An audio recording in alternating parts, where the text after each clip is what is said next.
María Magdalena llega donde estaban los discípulos con una gran noticia.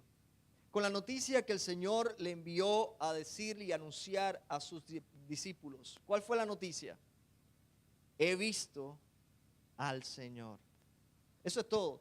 Y nos preguntamos cuántos de nosotros pudiéramos decir, ¿verdad? Porque la Biblia nos manda, una de la gran comisión, parte de la gran comisión es que seamos testigos. Y me seréis testigos en Jerusalén, en Judea, en Samaria y hasta lo último de la tierra.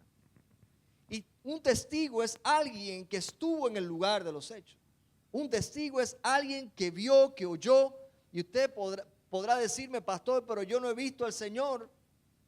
Sí, no lo has visto físicamente, pero el Señor se manifiesta. Y Él se sigue manifestando hoy. Cada uno de nosotros que ha tenido un encuentro con Jesús puede decir, he visto a Jesús en mi vida. He visto a Jesús transformar mi vida. He visto a Jesús intervenir en esta situación. He visto el poder de Cristo manifestándose en mi vida. Así que María Magdalena fue a los discípulos. Recuerdan que ella fue de mañana cuando todavía estaba oscuro. Y estos son detalles que hemos analizado, ¿verdad? Era oscuro en la mañana cuando María Magdalena va al sepulcro, le anuncia a los discípulos y todo lo que vimos el domingo pasado. Después que ella llega a los discípulos con esta noticia, ya ha oscurecido, llegó la noche del primer día de la semana y dice que estaban los discípulos reunidos con las puertas cerradas porque tenían miedo. Tenían miedo de los judíos. Y es interesante, las puertas estaban cerradas, era de noche, otra vez. ¿Saben lo que significa, verdad? Sus corazones estaban atemorizados. Sus corazones también estaban cerrados, así como estaban esas puertas. Todo lo que había creído parecía haber muerto en aquella cruz con Cristo. Y entonces Jesús aparece en medio de ellos, sin tocar la puerta, sin levantar la voz, sin pedir explicaciones o sin dar explicaciones, solo les dice paz a vosotros. Y es importante que nosotros prestemos atención a cada una de estas expresiones que constantemente se repite. Jesús repite en estos pocos versículos varias veces la misma palabra, la misma expresión, paz a vosotros. Ese momento lo cambia todo. No parece que Jesús haya vuelto. Es increíble, no puedo creerlo que Jesús esté acá. Para los discípulos era algo impensable. Pero ahora Jesús se está manifestando a ellos y es una realidad que no pueden negar. Y es una realidad porque Jesús no solamente se presenta ante ellos, lo primero que hace es mostrar sus manos, mostrar su costado, las señales de que era Jesús. Esto me hace pensar que Jesús en su estado de glorificación no lucía como lucía cuando estaba en carne y hueso.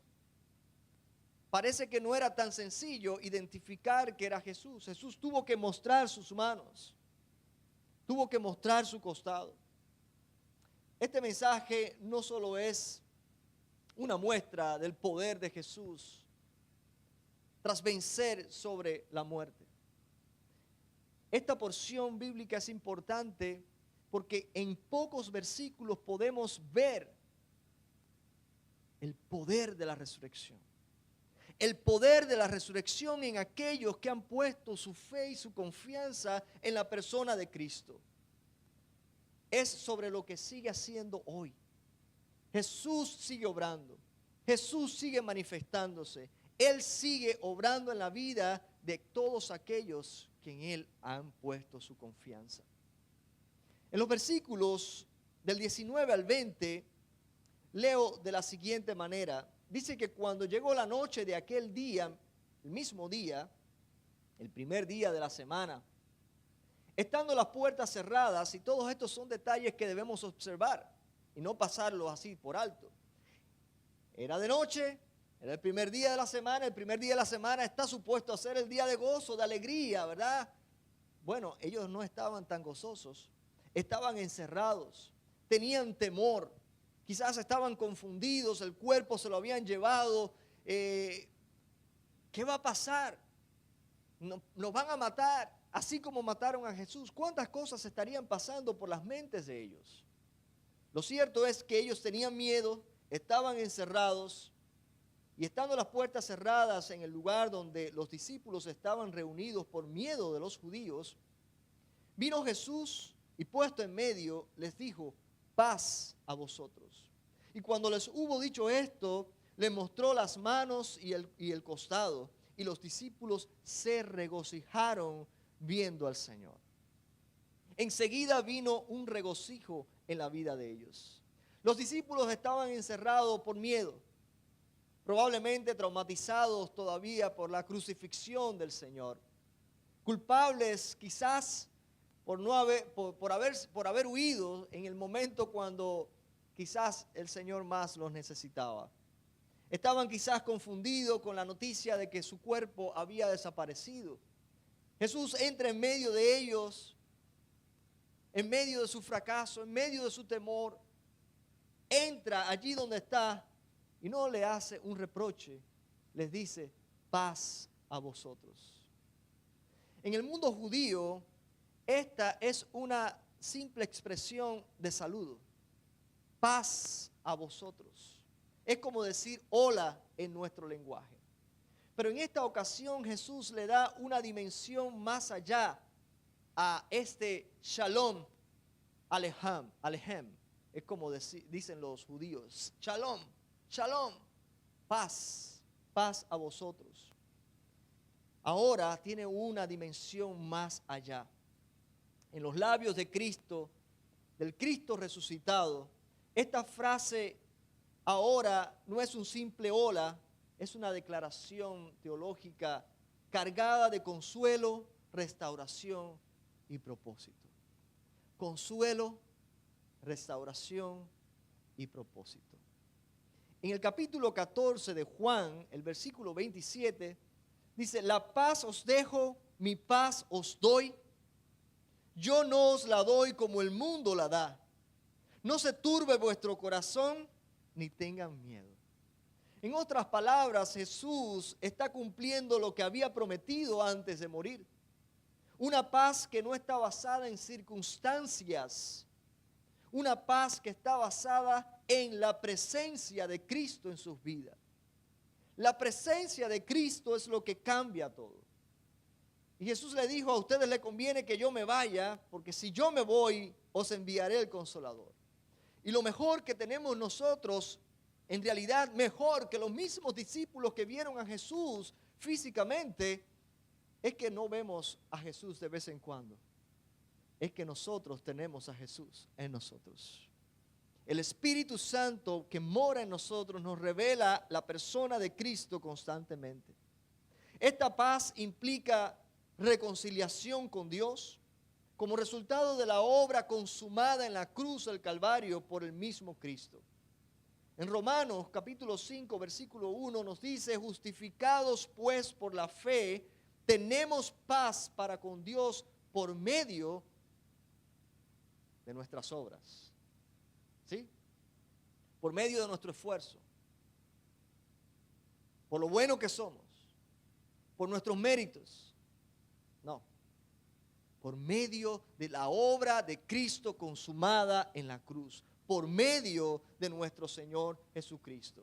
Así que paz a vosotros es igual a ya no hay más culpa para ustedes. Ya no se sientan más culpables. Ahora ustedes están reconciliados con el Padre gracias a mi sacrificio. Él nos viene a ajustar cuenta con sus discípulos en esta ocasión. Él simplemente viene a restaurar a sus discípulos, a activar su fe y activar la misión que ya Jesús les había dado. Su presencia viva transforma el miedo en gozo. Ahora los discípulos están gozosos. Cuando Jesús llegó, estaban temerosos, con las puertas cerradas. Al Jesús presentarse, revelarse, mostrarse a ellos, ahora los discípulos están gozosos. No con palabras vacías Jesús se presenta, sino con una manifestación gloriosa de su presencia. El gozo no vino de una palabra emocionante, vino de la presencia misma de Jesús, de la revelación misma de Jesús. Hermanos, el miedo puede encerrarte muchas veces. El miedo muchas veces nos paraliza. Cuando tenemos miedo porque estamos enfrentándonos a una situación, una circunstancia determinada en nuestras vidas, muchas veces los hermanos dejan de venir a la iglesia. ¿Por qué? Porque tienen miedo. Escuchamos de hermanos que han pasado tiempo sin venir, no lo vemos. Y cuando yo les llamo, no, pastor, es que he estado pasando por una crisis en mi vida. Me enfermé y se enfermó mi familiar. Yo, wow, sí, es en ese momento cuando más debe buscar de Dios y de la familia de Dios. Es en ese momento cuando más debe buscar ese calor de la familia de la fe. Es cuando más debe buscar esa oración. Pero nos encerramos, nos paralizamos. Y una revelación de Cristo en nuestras vidas. Una presencia de Cristo. Cristo se manifiesta en lo personal, pero también se manifiesta en lo colectivo. Él está aquí en medio nuestro. No le podemos ver, pero Él está aquí obrando en medio de su pueblo. Él entra en el miedo de cada uno de nosotros y rompe ese miedo e imparte su paz para cada uno de nosotros. Una paz que no depende de circunstancias, sino de su presencia. Y si podemos tener la presencia de Cristo todo el tiempo, podemos disfrutar de esa paz todo el tiempo. La manifestación de Cristo es lo que realmente transforma ese miedo en gozo. Cuando estés pasando por el valle de sombra de muerte, recuerda, todo lo que necesitas es a Cristo. El gozo real no es ausencia de miedo. Acuérdense de esto. El gozo real no es ausencia de miedo, sino la presencia del Rey que vive. Jesús se manifiesta cuando ya ha vencido la muerte. En los siguientes versículos del 21 al 23 leo, entonces Jesús les dijo otra vez, segunda vez, paz a vosotros. Como me envió el Padre, así también yo os envío. Y habiendo dicho esto, sopló y les dijo, recibid el Espíritu Santo. A quienes remitiereis los pecados, les son remitidos. Y a quienes se los retuviereis, les son retenidos. Primero le da la paz para sus almas. Le da esa restauración con su presencia y ahora les da la paz para comisionarlos, para decirles esta es su misión. Tengan paz, reconcílense con Dios. Ahora no tienen que sentir culpa. Dios les ha perdonado, nos ha reconciliado consigo mismo a través de mi sacrificio en la cruz. Pero ahora paz a vosotros, porque viene otra parte de lo que es la vida cristiana. Muchos de nosotros pensamos que la vida cristiana es todo acerca de recibir a Cristo para ser salvo y ahí terminó todo. Les cuento que ese es el comienzo de una nueva vida. Ese es el comienzo de un viaje. Ese es el comienzo de algo que Dios está haciendo en tu vida para bendecirte y para convertirte en bendición para otros. La vida cristiana es muy miserable cuando solamente te conformas con llegar al punto de la salvación. Hay cristianos que son salvos y son miserables. Hay cristianos que son salvos pero que no están recibiendo el máximo de su relación con Dios en esta vida. ¿Saben por qué? Porque no están yendo a más allá, no están dejando que el Señor les use en esa misión que les ha dado. Ahora Jesús le dice, ok, la paz no es para que ustedes ahora estén tranquilos aquí, quiten el cerrojo de la puerta y disfruten solos. No, la paz es para que ustedes ahora sean pacificadores en el mundo donde ustedes viven. No es solamente recibir amor, es para que des amor. No es solamente recibir bendición, es para que esa bendición también la dé a otros. No es solamente para sentir la paz y experimentar la paz, es para convertirnos en pacificadores donde quiera que estamos. No somos salvos solamente para ser salvos, somos salvos para alcanzar a otros para Cristo también. Ese es nuestro llamado. Si fuera solamente para ser salvo, hermano, desde el momento que el Señor nos salva, nos lleva para el cielo. Porque si ustedes se ponen a pensar, la vida en esta tierra es dolor, sufrimiento, angustia. ¿Cuántos valles de sombras de muerte tenemos que pasar nosotros? Si no fuera porque el Señor tiene una misión con nosotros, un propósito con nosotros en esta tierra, nosotros partiríamos para el cielo en el mismo momento que somos salvos. La razón por la cual estás aquí no es para que edifiques grandes casas, palacios, para que acumules riquezas en esta tierra donde el orín ¿cómo que dice? La polilla y el orín corrompen y destruyen y ladrones minan y hurtan. Todo lo que nosotros construimos aquí se va a quedar. La única razón por la cual tú y yo estamos en esta tierra es porque el Señor nos ha dado dones, talentos y una misión para realizar. Jesús los envía, dice, como el Padre lo envió a Él. Jesús los envía en humildad, con poder y poder para reconciliar a aquellos con el Señor. Aquí Jesús establece el patrón de la misión cristiana. Y el patrón es el mismo, el modelo es el mismo. No es a tu manera. Dice, como el Padre me envió a mí, de esa misma manera yo os envío a ustedes. ¿Qué hizo Jesús? Eso es lo que yo estoy llamado a hacer. ¿Cómo se relacionó Jesús? Así me voy a relacionar yo. Estamos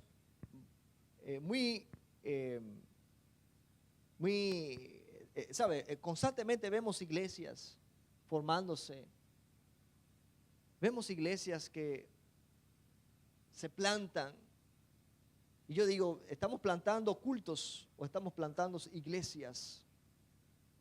Porque un culto es sencillo, es un domingo a la semana y se acabó todo. Pero cuando hablamos de plantar iglesias, estamos llamando a iglesias que están activadas en una misión.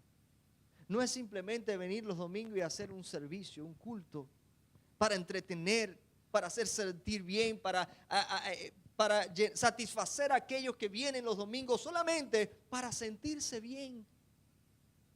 El propósito de lo que hacemos aquí no es para que te sientas bien. Qué bueno que te sientes bien, pero esa no es la finalidad.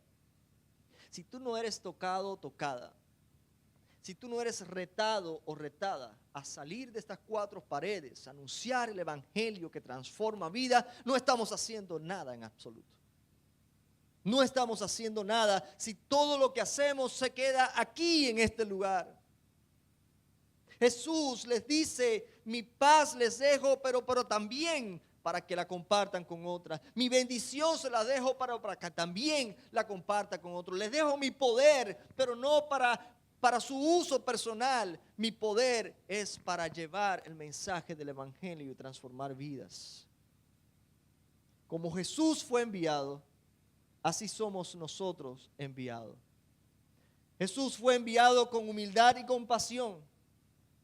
Entonces nosotros no iremos con orgullo ni con juicio a las personas que nos rodean. Jesús fue enviado con verdad y gracia. Entonces nosotros debemos predicar con fidelidad y amor el mensaje del evangelio. Jesús fue enviado a los marginados y perseguidos. ¿A quiénes vamos a llegar nosotros? A los ricos, a los que tienen todo. Vamos a llegar a todos, ricos y pobres, no a los cómodos y satisfechos. Jesús fue obediente al Padre hasta la cruz y nosotros debemos vivir sujetos a su voluntad. Jesús fue enviado a dar su vida vivimos para entregar, no para retener. Jesús fue enviado a dar su... Ya nosotros no tenemos que dar nuestra vida. Si damos nuestra vida, es al ministerio. Nos entregamos completo al trabajo, a la misión que el Señor nos ha dado. Ya no, el mundo no necesita nuestro sacrificio. Es suficiente el sacrificio de Cristo. El mundo necesita amor. Y el amor muchas veces implica salir de la comodidad. Jesús no dice vayan como quieran. No dice vayan como yo fui. Y es interesante porque en esta parte que sigue me recuerda a lo que pasó en el Edén. Dice que Jesús le dice pasa a vosotros y sopla sobre ellos el Espíritu Santo. Y es interesante porque esto me recuerda cuando Dios sopló aliento de vida sobre Adán. En el Edén el pecado trajo vergüenza, separación y miedo. Después, en el capítulo 3 de Génesis lo narra. Aquí Jesús, ya resucitado, vuelve a buscar al ser humano temeroso y escondido, no para juzgarlo, sino para restaurarlo.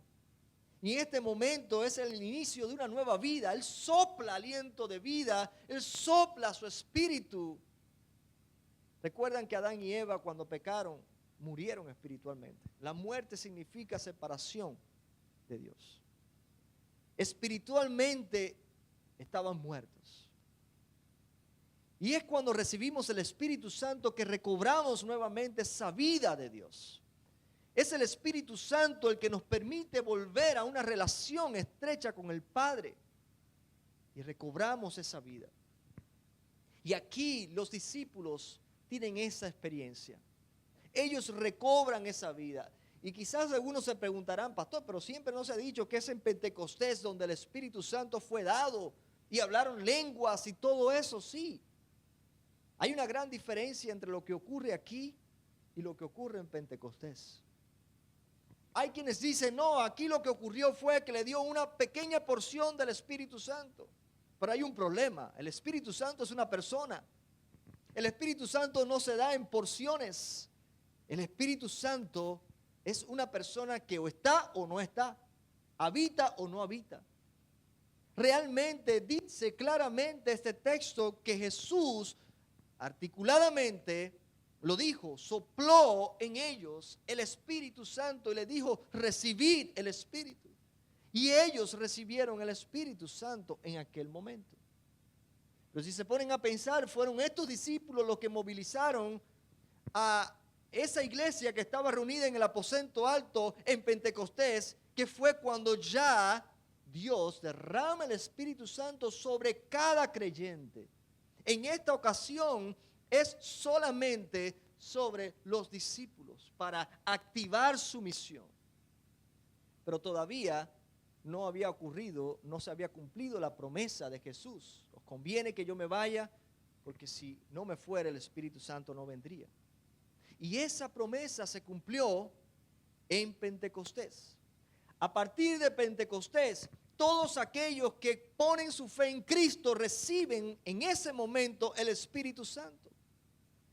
Aquí los discípulos tienen una experiencia necesaria, importante, porque son comisionados a activar a la iglesia, prepararlos para aquel día en el cual el Espíritu Santo vendría a morar en todos y cada uno de los creyentes que ponen su fe en Cristo. Jesús no les da poder de perdonar ellos mismos, por ellos mismos. Eso es la impresión que nos da cuando leemos estos versículos. Aquí dice el versículo 20, fue el versículo 20, el 19, y cuando yo, no, espérate, me pasé del... Dice, versículo 22, y habiendo dicho esto, sopló y les dijo, recibid el Espíritu Santo. Y fíjense lo que sigue en el versículo 23, y a quienes remitiereis los pecados, les son remitidos, y a quienes se los retuviereis, les son retenidos. Y ahí da la impresión de que nos estuviera diciendo, ustedes pueden perdonar pecados o pueden no perdonar pecados. Pero eso no es lo que está realmente expresando el texto. Nosotros no somos quienes para perdonar o no pecados, porque somos pecadores. Pero el evangelio de Jesucristo, cuando es predicado y cuando es creído, automáticamente hay una promesa. Hay una promesa de que el que cree en Cristo como su Salvador y confiesa sus pecados, se arrepiente, sus pecados le son perdonados. Si confesamos nuestros pecados, dice la palabra que Él es fiel y justo para perdonar nuestros pecados. Y dice la palabra también que Dios es fiel. Aun cuando nosotros somos infieles, Él permanece fiel, nunca falta a sus promesas. Pero es importante entender que para poder anunciar el evangelio, el mensaje del evangelio, no podemos hacerlo con nuestra sabiduría humana. Necesitamos el poder del Espíritu Santo. Necesitamos esa convicción que solamente el Espíritu Santo en nosotros puede formar en nuestras vidas. Es por eso que Jesús viene primero a sus discípulos. Viene primero a ellos para impartirle ese poder que sin Él no pueden cumplir la misión. La resurrección no es solo para celebrar, sino para ser enviados con poder. Jesús resucitó y todavía sigue manifestándose a la vida de ellos. Porque hay una parte que Él hizo, pero hay una parte que nos toca a nosotros. Nuestra parte ya no es ir a la cruz, no necesitamos. Un solo sacrificio era suficiente y ese sacrificio fue completado. Pero hay una parte que nos toca a nosotros en la redención de la humanidad y es anunciar el evangelio. Ese es el trabajo que no se le ha entregado a los ángeles. Es el trabajo que no se le ha entregado a nadie más, solamente a aquellos que han sido redimidos con la sangre de Cristo. Es un trabajo que nos corresponde a nosotros mismos. Ustedes se han dado cuenta en la narración de los evangelios cuando muchas veces Satanás trataba de llamar a Jesús por su nombre y Jesús se lo impedía. Porque no es a Satanás, no son los demonios quienes llaman a Jesús ni proclaman a Jesús. No son los ángeles del cielo. Es un trabajo, es un gran privilegio que se nos ha dado. Es la gran noticia. No hay noticia mejor que esta y la tienes tú para comunicarla. A veces nos pica la lengua cuando nos enteramos de un chisme y queremos comunicarlo. Ojalá y nos picara la lengua de la misma manera o aún más cuando vemos a alguien que realmente necesita la gracia de Cristo y que podemos anunciarle ese evangelio que puede transformar su vida. Si has recibido el Espíritu Santo, hermano, no puedes quedarte encerrado como aquellos discípulos. Ellos estaban encerrados porque tenían miedo, porque no tenían la presencia de Cristo. Pero una vez que Jesús sopló en ellos aliento de vida, el Espíritu Santo, esos discípulos se llenaron de valor. Esos discípulos empezaron a reactivar a la iglesia que estaba dispersa, aquellos que habían creído, aquellos discípulos. Y cuando vemos en el Pentecostés, ya no eran 12, ahora eran, ¿cuántos eran? 150. Que estaban reunidos en el aposento alto. Y ahí fue cuando vino el Espíritu Santo sobre todos.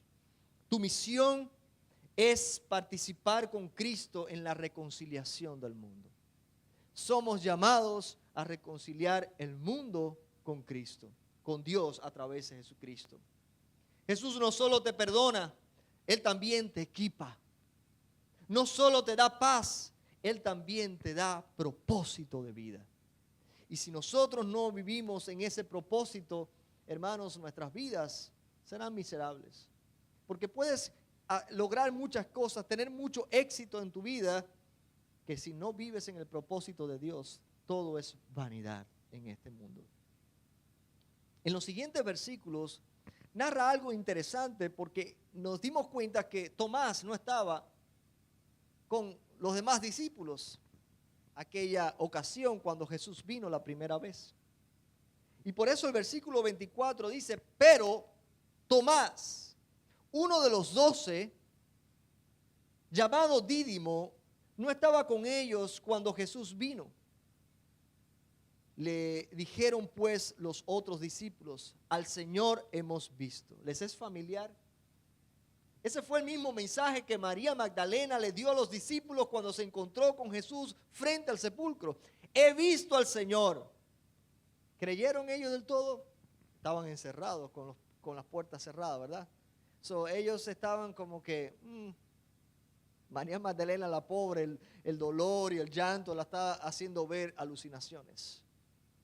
El mismo mensaje de María Magdalena a ellos es el mismo mensaje de los discípulos que habían visto a Jesús la primera vez, a Tomás, que no estaba con ellos la primera vez. Hemos visto a Jesús. Ellos fueron los que le anunciaron a Tomás: al Señor hemos visto.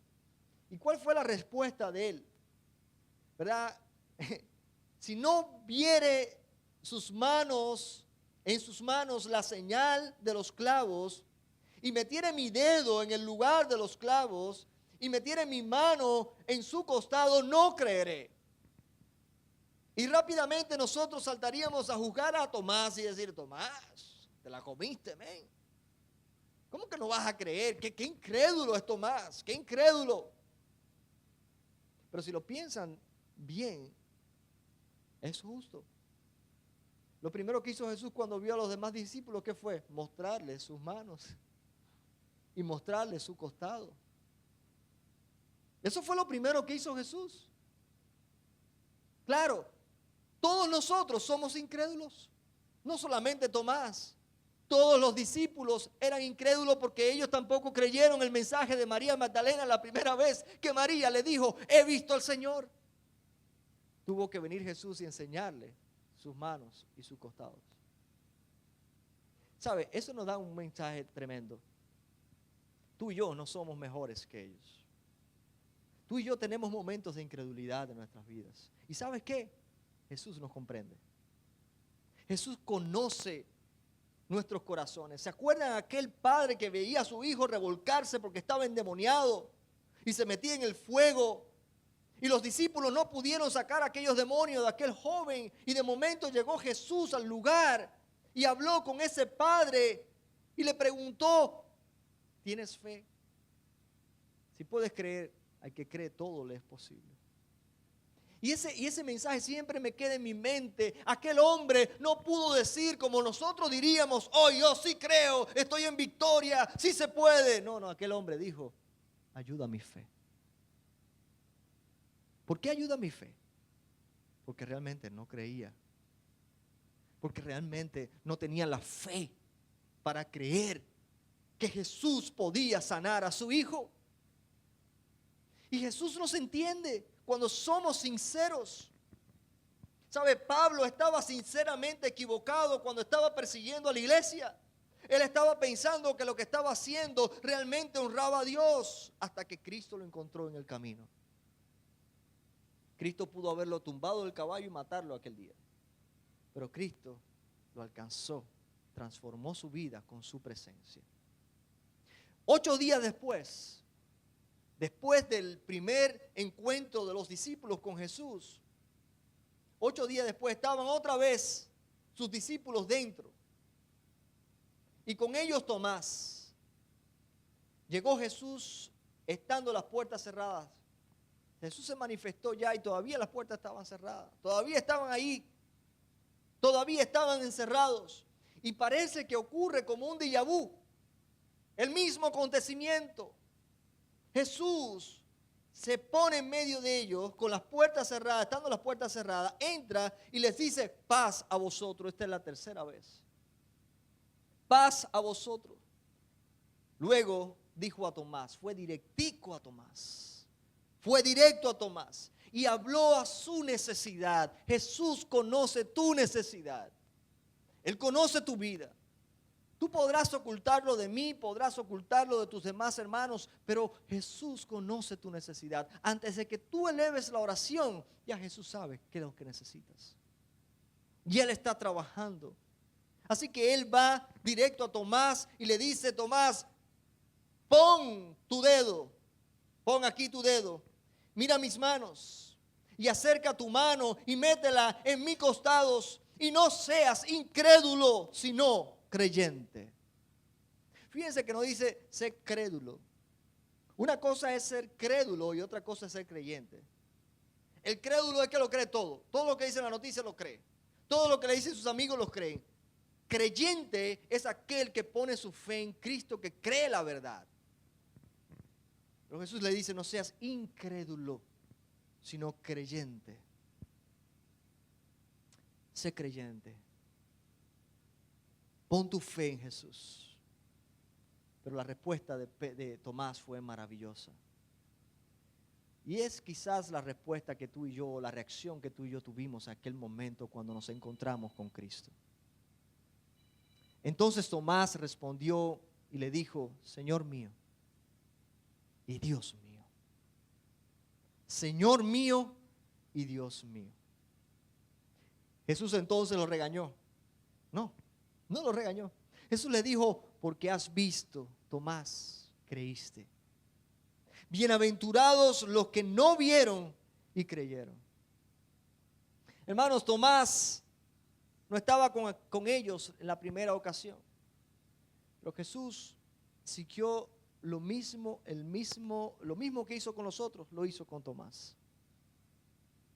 Jesús se mostró a Tomás, se reveló a Tomás, porque si Él no se revela, no hay manera de que nosotros podamos encontrarnos con Jesús. Nosotros creímos en Jesús porque Él se reveló, no porque nosotros pudimos verle, no porque nosotros pudimos encontrarle. ¿Sabe qué? El pecado nubla nuestra vista espiritual.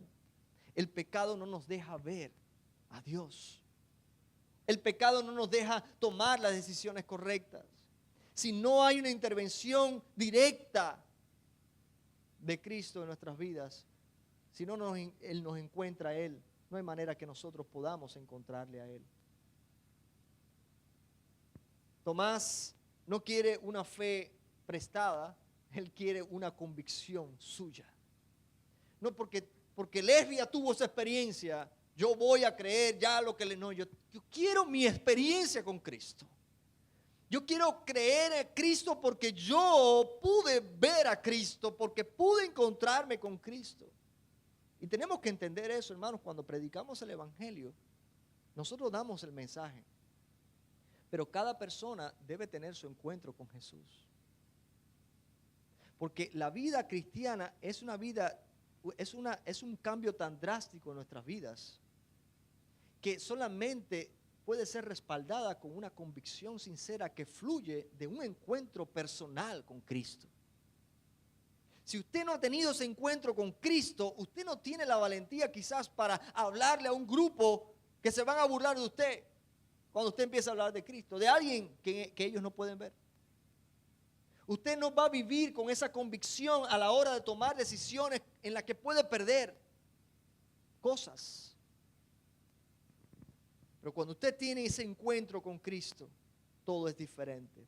Así que Tomás no simplemente le cree lo que dicen los otros discípulos, él quiere su encuentro con Jesús y Jesús le da lo que él pidió. Así que esta vez fue directo a Tomás.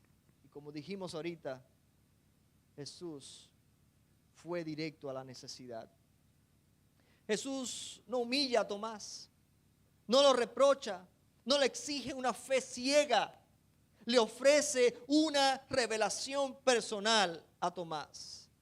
Y Tomás responde con la confesión más clara y elevada de todos los evangelios.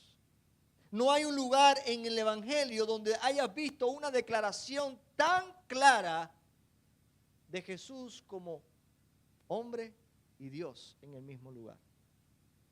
Mi Señor y mi Dios. Señor mío y Dios mío. ¿Qué clase de revelación? Eso no lo dijeron los otros discípulos. Pero Tomás, al que muchos critican, al que muchos han tildado de incrédulo, fue Tomás el que confesó a Jesús con esa extravagancia. Señor mío y Dios mío. Y este no es solo un reconocimiento de la identidad de Cristo, es una rendición total. Señor mío, Cuando tú reconoces a Dios, a Cristo como tu Señor, es porque estás dispuesto a rendirte a Él, a someterse a su señorío, a su voluntad. Implica obediencia. Y cuando dice Dios mío, es porque es digno de adoración. Solo Dios es digno de adoración. Y Jesús no lo corrige. Jesús no dice, no, ahórratelo de Dios. No. Señor mío y Dios mío, sí, eso soy yo. Señor y Dios. Así que Tomás no solo cree en Jesús resucitado, ahora también proclama él mismo que Jesús es Dios. Porque has visto, Tomás, creíste. Dice Jesús, bienaventurados los que nos vieron y creyeron. Y aquí Jesús te incluye a ti y a mí, porque no hemos visto, pero hemos creído. Y somos bienaventurados, 100 veces felices aquellos que no vieron, pero creyeron. Cuando tu fe en Jesús no se basa en lo que puedes ver, es mayor muestra del poder de Dios para convencernos de la verdad. Jesús no reprende a Tomás, pero bendice a quienes creen en Él sin tener que ver evidencias visibles. Esta es una puerta abierta a la fe en la que después de la ascensión, después de la muerte de Jesús, después de Jesús manifestarse a sus discípulos, ellos pueden creer en el Cristo resucitado. Y ya después de esto no le verán con sus ojos físicos, pero podrán verle a través de la fe en Cristo. Y eso es lo que Jesús está tratando de hacer, una transición en ese momento. Ya ahora su fe no debe depender de verme físicamente, ya no me verán más.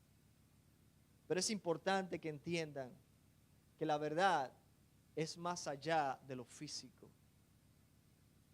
Jesús conoce tus dudas y las mías, y Él no te rechaza por ellas. Cuando no puedas creer, cuando tu fe te falle, sé honesto, honesta con el Señor. Señor, aumenta mi fe. Señor, ayuda mi fe. Señor, estoy siendo incrédulo. Me arrepiento por mi incredulidad, porque sabes que tu incredulidad, mi incredulidad, es una ofensa a Dios. Es la misma ofensa que un hijo nuestro nos puede hacer a nosotros los padres cuando dicen, no creo en ti, papá. Después que le hemos dado, lo hemos criado, los protegemos, le proveemos, y que un hijo te diga, no creo en ti. Así mismo se siente Dios cuando nosotros no podemos creer. Pero ¿qué hace un padre? ¿Desecha a su hijo? No. Ven, yo te ayudo a obrar esa fe. La fe verdadera no siempre nace de un argumento, de un convencer a alguien, sino de un encuentro con Cristo. Grábense eso. El objetivo de Jesús no es solo corregir a Tomás, sino mostrar que la fe no depende de ver. La fe depende de un encuentro con Cristo, de ese encuentro transformador. Jesús no dio una explicación a Tomás, le dio una manifestación. Y eso es lo que debemos pedir por cada una de esas personas a las que le estamos enseñando, predicando el Evangelio. No es tratar de convencerlos con argumentos. Usted da el Evangelio, usted da su testimonio, pero deje que el Espíritu Santo haga su parte y muestre a Jesús a sus vidas. Este capítulo termina con lo que es el propósito de este Evangelio completo. Juan les dice a los lectores de este Evangelio, y todavía falta un capítulo más, ¿por qué razones fueron escritas estas señales?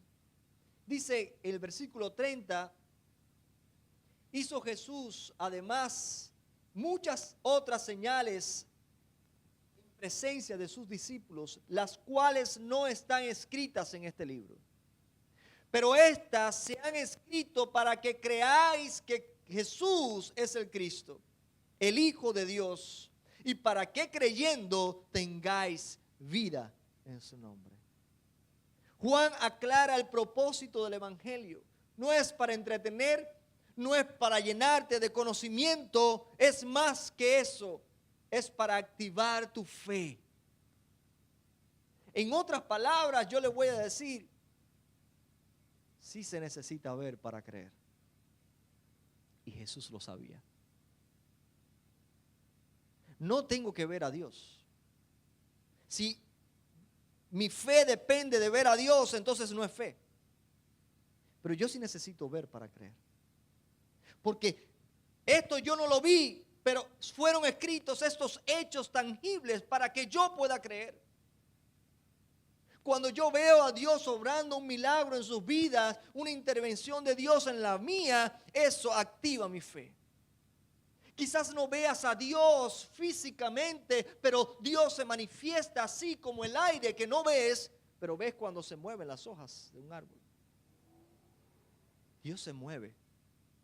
Si nosotros decimos que creemos en un Dios vivo, sobrenatural, tenemos que estar dispuestos a creer que Él se mueve en lo sobrenatural. Tenemos que esperar grandes cosas de Dios.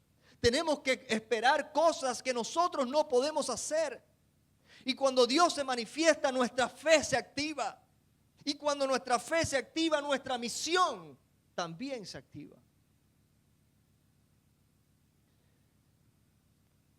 Juan no registró todos los acontecimientos, pero los que registró en su evangelio son suficientes para que creas y para que a través de esa fe cobres vida en Jesús.